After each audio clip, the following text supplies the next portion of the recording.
y'all have been sort of introduced to a lot of 2D UI or 3D UI on like a desktop environment or something like that, something more traditional. So I wanted to introduce the more like a spatial aspect of VR and AR. So yeah, the objectives would be for this sort of brief lecture would be to understand the different challenges between designing traditional UI in a 2D interface versus a 3D user interface intended for virtual reality or augmented reality. And then the second objective here is going to be understanding scenarios where VR and mixed reality interfaces could actually benefit users, but also the scenarios where maybe it's not really necessary, right? So, because sometimes we do have some examples where it can be a bit of overkill and perhaps gimmicky if we try to apply it to everything. So I want to start off first with this sort of like quest for immersion that humans have had since the beginning of time. So I start off here, if we read top to bottom, with hieroglyphics. And you may be thinking like, how is this immersive? What does this have anything, like, why am I mentioning this in this talk, right? Well, the cool thing about this and why I wanted to start here is because hieroglyphics is actually like a more immersive form of storytelling. Before people were drawing and writing, all they did was tell stories through word of mouth, right? So humans have always kind of been on this quest for immersive representations of what occurred or stories of the real physical world. And so we've always like kind of been on this journey, but I don't think a lot of us really sort of ask this question as to why. Second, you'll see a painting with a little more depth, and obviously it looks more realistic than the hieroglyphic. This is in the 1700s, and they got the shading right, they got the skew of the buildings right, and if you were to look really closely at this painting, you might even feel like you kind of really understand what it felt like to stand in that position looking at the Grand Canal there. And so we got a little better over time. So we added some shading, we added some really cool features. And then we got even better with motion picture, so with movies. So there was a point in time where like movies were actually extremely out of this world and fascinating. And we added the time dimension with movies. That's a really important part. So with adding the time dimension, as you might imagine, you become more immersed because it's more like a real world experience.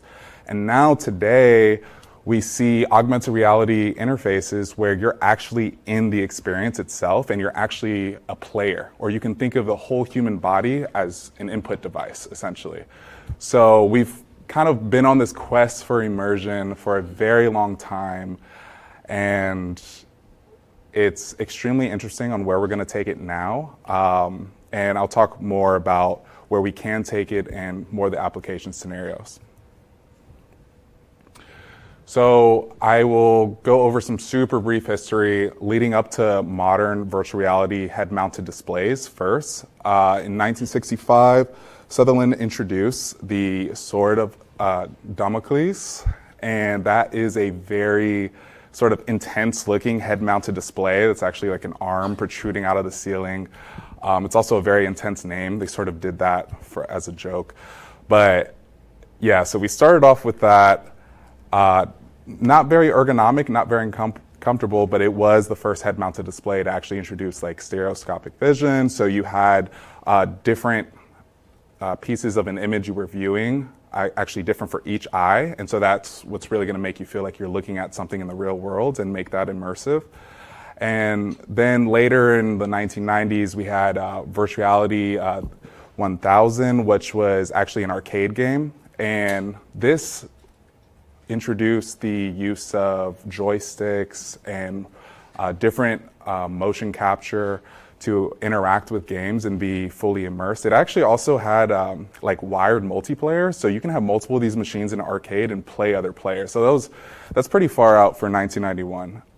And then now we have the MetaQuest Pro. So you can see the like significant strides between these many decades and between the introduction of these products.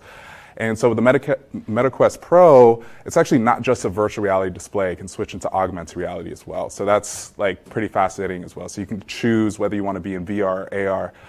And honestly, that's also why I'm combining this sort of lecture, because some people in the past have separated AR and VR for reasonable purposes, but now we're kind of headed toward this space where we can switch between the two. So it's pretty interesting. So we have to cover hardware first, and then we'll hop into some more application scenarios now. So some of the available hardware now, like I mentioned, the MetaQuest Pro, and then we have the MetaQuest 3, which is a virtual reality headset, but it does offer pass-through. So that means it has cameras on the outside, but you can see the world around you through a pass-through video feed. And then we have the Apple Vision Pro, as I'm sure most of y'all probably heard about. It's like all the rage right now. Although some development for it is quite limited because it's Apple, and so they're gonna, keep some of their SDKs private. But and now we have we had VR caves as well. So this is actually the yurt down the street from Brown. I don't know if any of y'all have actually seen it, but we have a virtual reality cave here at Brown, and it's been used a lot by people into scientific visualization to be able to actually look at their data that is three-dimensional in a virtual reality space. So as you might imagine, a big use case for VR is actually being able to use a spatial domain or the forward axes to see data that is of higher dimensions than 2D interfaces, right? And then we have smartphone AR. And so you guys actually all have a smartphone or augmented reality devices all on you right now, but a lot of people aren't necessarily using it on a day-to-day basis. As the technology and the processors and GPUs in smartphones gets better, there's becoming more use cases for it. And so smartphone AR is really interesting, and I have some work that I've done personally there that I'll show you more later.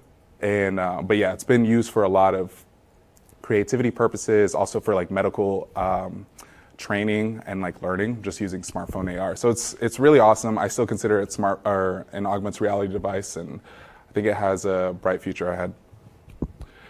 All right, so let's think about the elements of VR and AR UI design. So some of the application areas, I want to start there, and I'm not pointing any arrows here, because I don't feel like there's a particular order, because you may start off from an application area and then work your way back. You may start off in theory, like human cognition or human behavior, and then work your way that way.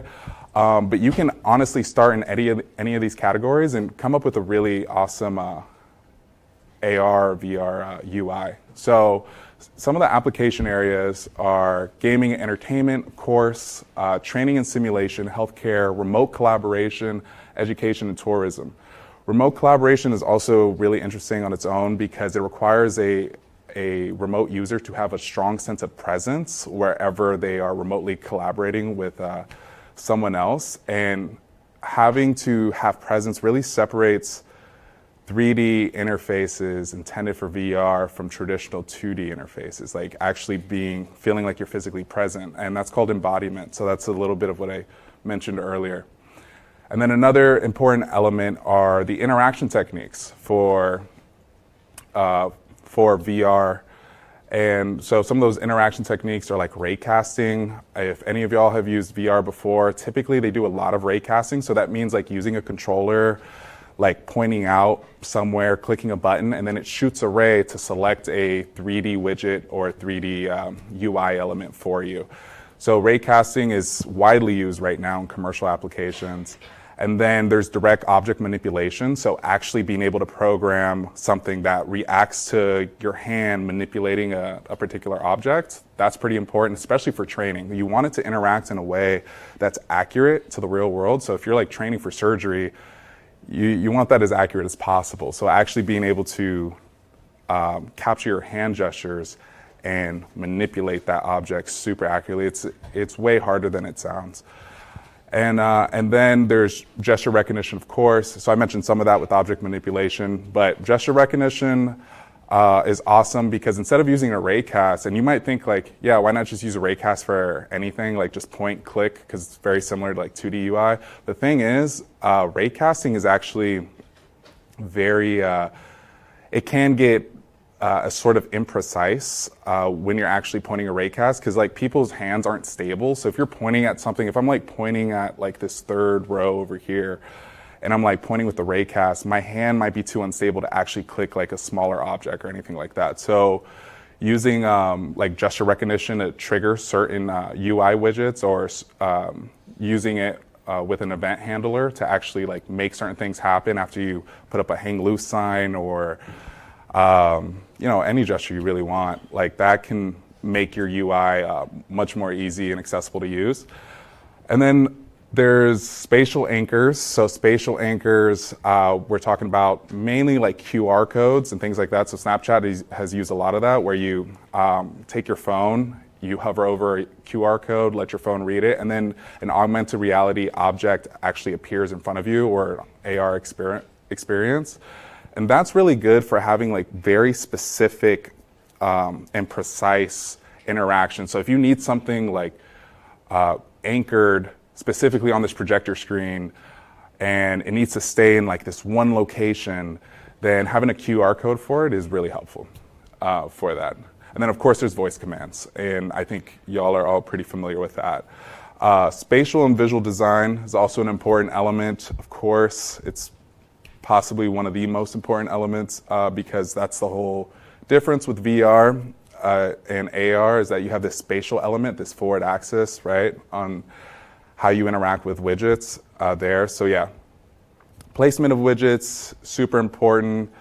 Shaders for actual perception. So if any of y'all have taken graphics or anything like that, so actually how those shaders are being rendered, and if they're being rendered in a realistic way, in a way that's believable for users, that makes sense with lighting, especially in AR, because AR, you have another component. You're getting virtual objects and situating them in an augmented reality space. So you not only have like some in-game lighting, but you actually have lighting from your physical environment. So that is a whole nother world. And then there's ergonomics. I put that in bold because ergonomics is super important for spatial design. Like, you can make so many things happen, but if the user's not comfortable, there's really no point to it, seriously. Like, people get gorilla arm doing a repetitive task too long or something like that. Like, let's say I had to raycast something and I'm like pointing all around, but I have to keep my arm up the entire time. Like, my arm's gonna get tired eventually, and it just sort of doesn't make sense. So as I'm sure you all have learned in this class and everything, it all comes back to the user. Everything you do in computer science, even theory, everything comes back to the human being controlling it. So, and then, then we have theory, human cognition, human behavior, and then our actual spatial perception, using both eyes, our binocular vision, and how we perceive things. That's important to consider for UI design. And then we have sensing and hardware. So you already know we can use controllers in AR and VR, but there's also been a lot of work with biometric sensors that can take the sort of physiological state of the user just by taking their heart rate, or even like some EEG, like actually, taking some of that electrical information and then tailoring the UI based on that information, which is really interesting work and super helpful for medical applications, as you might imagine. Then there's eye tracking. So the MetaQuest Pro can actually gaze where your eyes are tracking. So with that, you can adapt the user interface in real time as to where the user's eyes are tracking and everything. And then of course there's haptics as well. So that's vibration from a controller, or even like a haptic suit that you might wear when in VR and AR. And it's pretty interesting where haptics are being applied now to make things realistic. There's even some controversy with how realistic we make certain things, right, with haptics. So that's an interesting space as well. You can go to the next slide. All right, so here's some interface examples. This is taken from a paper by David Lindelbaur at CMU, and he primarily works in augmented reality. And this paper was pretty interesting because it's actually about an adaptive user interface for augmented reality applications, and it adapts the size of the icons and of the text depending on what type of task you're using. So or what type of task you're doing. So if the task that you're doing, it requires a high cognitive load, so it requires you to think more, kind of using electronics, the icon will actually adapt to that, will get smaller, and sort of give you more area to focus on. right? And so if you're doing something with low cognitive load, like drawing or something, the icons can appear bigger, be a little more distracting. And this is really interesting because if we think about like autonomous vehicles right now and how they're trying to introduce like different sorts of visual interfaces, it's going to be important on how we actually make those interfaces less distracting and useful, right? So this work I thought was extremely interesting. They use a really awesome model to adapt these interfaces. And they found that using this sort of adaptive technique, depending on the cognitive load of the task, it did allow users to get through their task with less of a cognitive load and like feel less stressed out versus a baseline where they didn't adapt these, right? And another really awesome paper from the Harvard Visual Computing Group was basketball training in augmented reality. So this is really awesome, and I find augmented reality in sports to be a really good application scenario for this. So what they found was by drawing like the previous trajectories of when a user throws and drawing that for their next throw, when a user visualizes that, they're able to focus more on their body and their form. Like I said, when you're working with like AR, VR, it's like the body becomes the entire input to whatever you're doing. So that was interesting that they found that. And so they compared it to a 2D interface where people were able to like look and see what their angle of shot was. And this was still effective, like with the 2D interface, but they weren't really focusing on their body as much. And so I think that's a really important part with AR. It's like it allows you to kind of be more, I guess, introspective of your actual like physical body. And so I thought that was a really interesting paper as well. We can go to the next.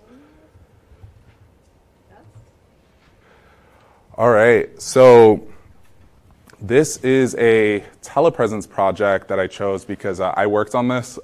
This was led by Mosei Sakashita from Cornell, and I had the opportunity to work with them on a telepresence interface using a MetaQuest Pro and a robot built in-house where one user uses the MetaQuest Pro and they're able to collaborate with another user located remotely. So the robot is located with user number 2 somewhere remotely, while user number 1 is in like an office environment or something like that. So they're able to collaborate in real time and using the robot and the VR interface. And the important part of this project was presence, like what I mentioned earlier. It's really like, how do we make the user in the headset feel like they're in the robot body? And how do we make the remote collaborator feel like they are actually like interacting with the real user, even though they're in a robot body? So as you'll see here, they're working on like a collaboration task together, like 3D printing and everything. The robot actually has like a little pointer and everything, and using the head movements from the MetaQuest Pro's like head tracking, it actually mimics the movement, the robot mimics the movement from the user. So right here, you'll see them collaborating, and then you'll see the user here who's actually taking up a smaller amount of space. They were limited to this box here, but then they're spanning this larger space. So you might imagine mapping that might be a little difficult, right? And so we actually had to come up with a mapping method to span a smaller, or to translate the smaller subtle movements to a larger space. So now you can be in like an office environment, which is much smaller, and then span like an entire laboratory space. So that was the real big contribution for this work. And so we actually took a lot of inspiration from existing video games that used teleport links to get to one place to another. And so if any of y'all are gamers here, I'm sure you've seen teleport links before.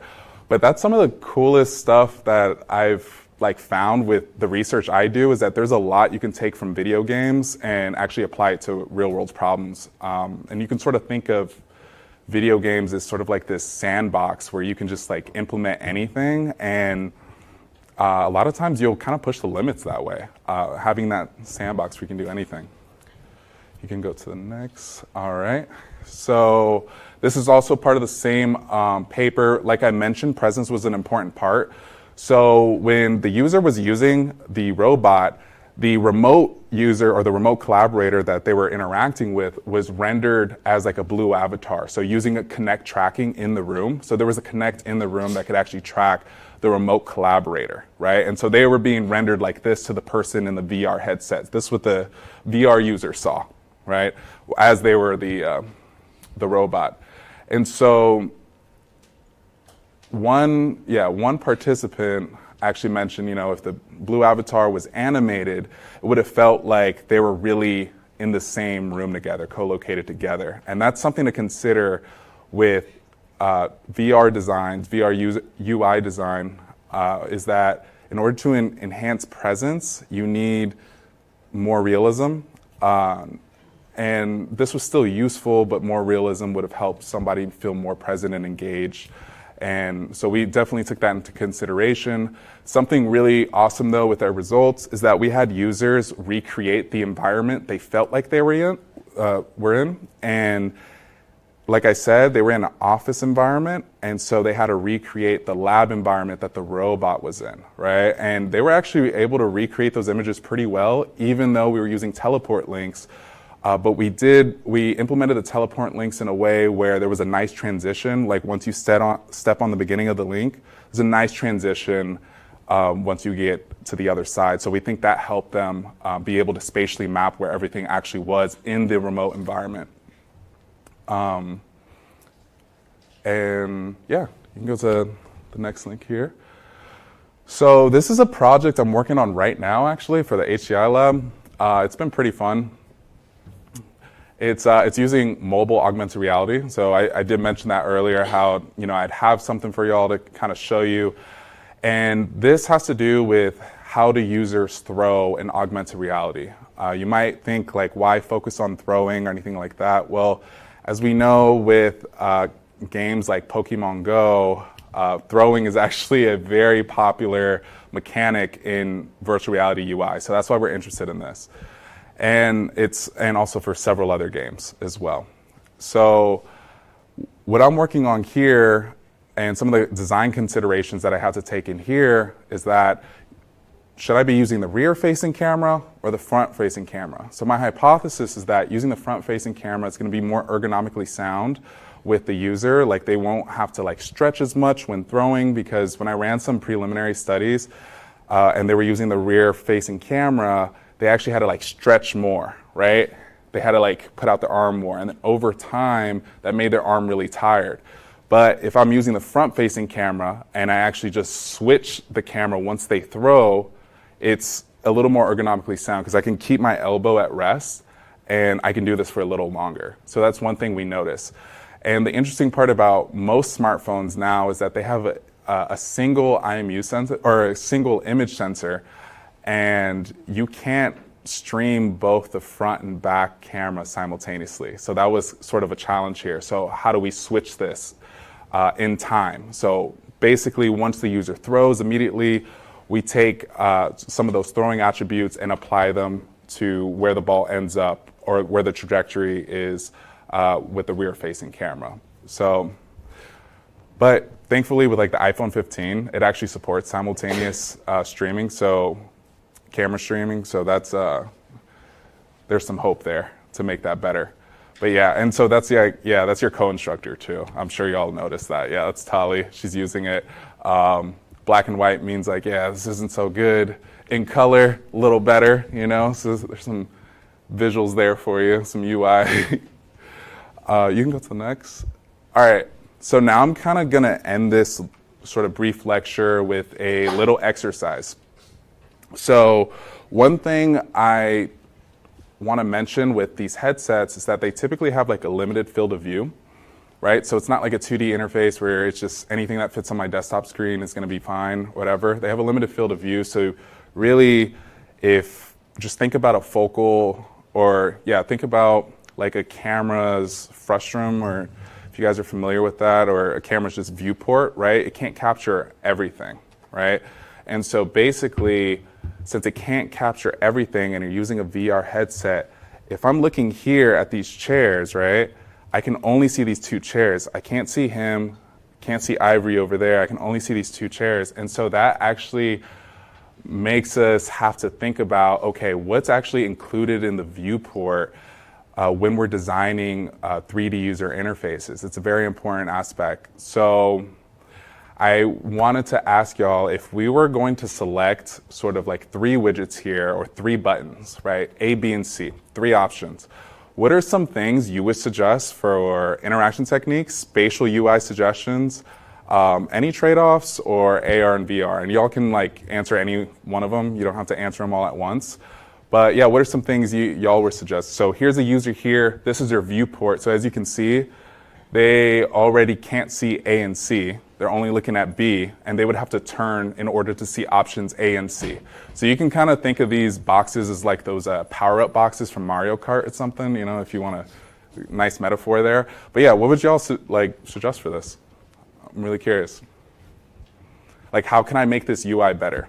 Because obviously A and C are already out of my viewport. What can I do to any of these widgets? Like, throw anything out there.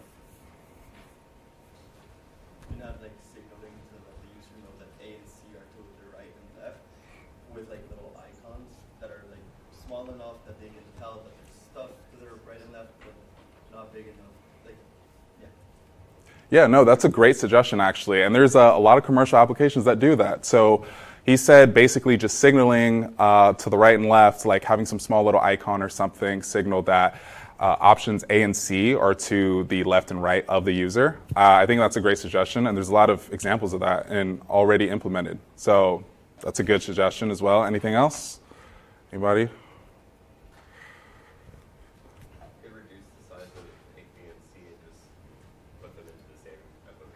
Exactly, you can reduce the size of them, right?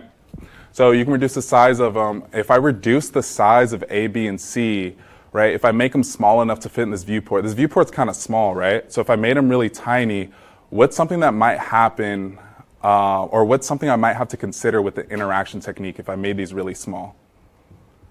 Can any of y'all guess, by any chance? The user would have a hard time selecting which one. Exactly. If the user was using like a raycast, for example, and I talked to you about the steadiness of a raycast, if they were too small and too far away, that's kind of hard to use. So maybe we would introduce something like direct manipulation, like just have the user walk over, pick up the small object, now I've selected the option. That's one approach. Anything else? Anything else from anyone? You can get creative with this too, like. All right, that's cool. Now, what would be the trade-offs with how we design this for AR versus VR? Could any of y'all kind of like give a guess at that? Like, what would be some things we would have to consider for AR that we wouldn't have to consider for VR? I think that's a better way of framing the question, because there are some things there. All right, if we had these options, had the user with this small viewport, what do y'all think?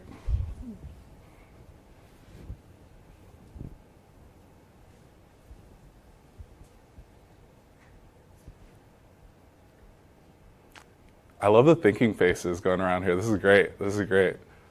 What do y'all think? What would be different about AR if I were to implement this in VR versus AR? Think about the physical environment. What would I have to, since AR considers the physical environment and objects are situated there, what would I have to consider? Maybe the environment, whether like they become meshes too, maybe. Could what? And people? If it's augmented reality, then like you have to factor the actual environment into the mechanics, so like collision maybe with the real world. Exactly, yeah.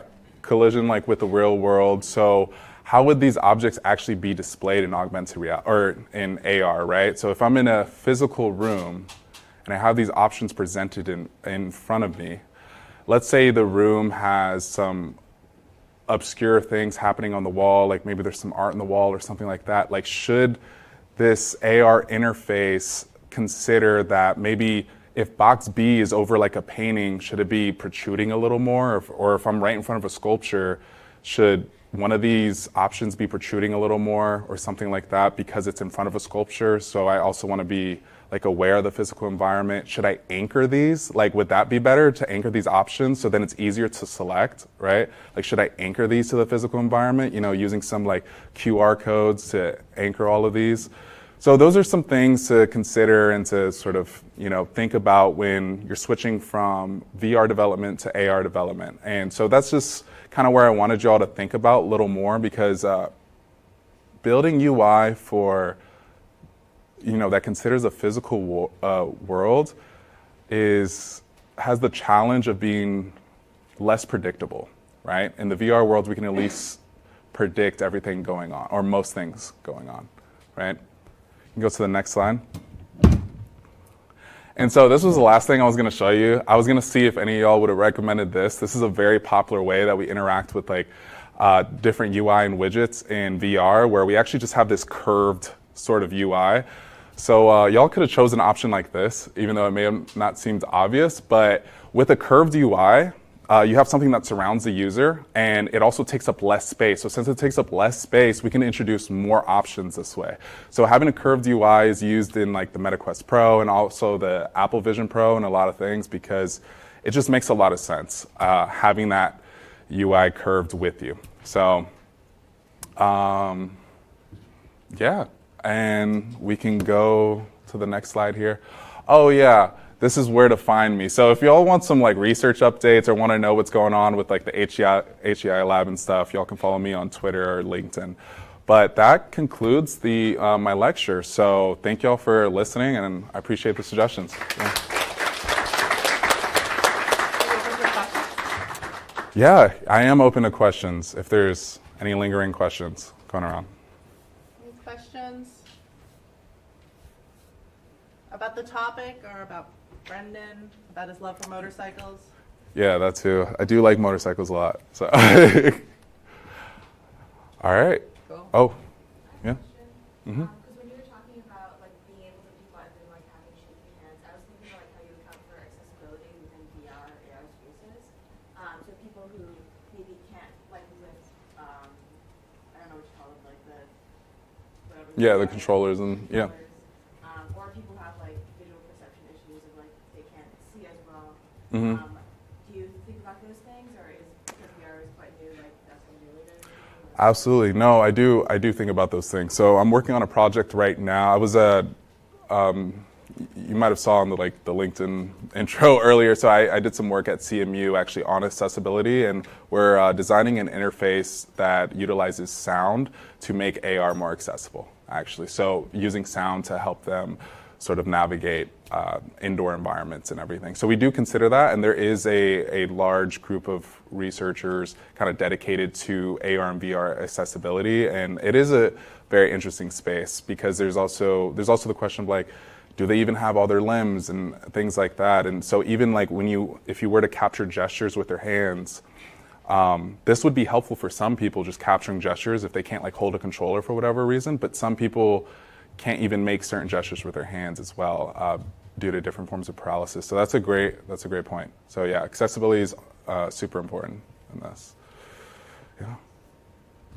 What are some of the best ways to prototype UI in, I guess, VR or AR? Because there are Figma bridges type thing, but that's not really designed in 3D space. So would you say Unity, what are the shortcomings for Unity for prototyping the UI?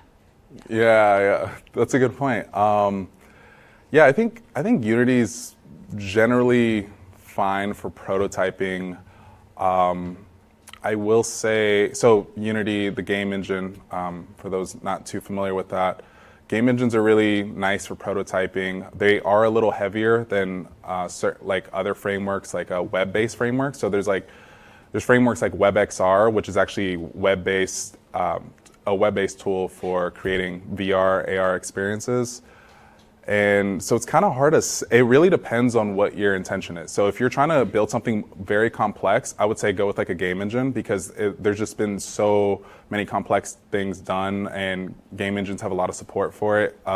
So game engines are pretty good for complex things. WebXR is still growing, and it's not as advanced as game engines, but a lot of times if you're coming from a web dev background, you can hit the ground running with WebXR and create some VR, AR experiences, which is pretty cool. So it's a good, thank you. All right. Thank you so much. Of course. No, thank you. All right.